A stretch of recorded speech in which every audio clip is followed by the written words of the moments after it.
In today's video, I want to show you how you can add environment variables in Vercel. So now this is very easy. Firstly, you want to select project for which you want to add those environment variables. And then once you are in project like this, you want to look on settings or on the left side. And from the settings, you want to look for environment variables. So just click on it. And as you can see, I have no environment variables added.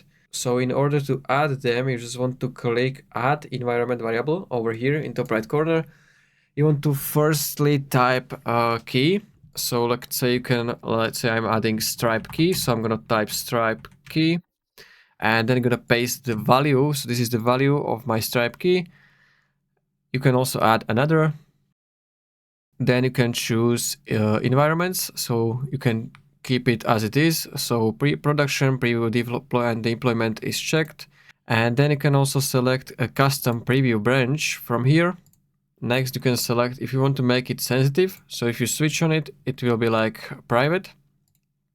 So permanently hides value after saving, used for API keys and secrets. So in my case, I'm going to use it.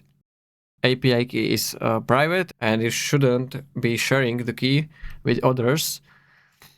So I will check it as the sensitive. If you have .env file, you can also import .env files, so you don't have to like type it from here. So you can also import file if you want. Then click save, and that's pretty much it. So this is how you can add environment variables in Vercel. I hope you found this video helpful. If you found, you can subscribe.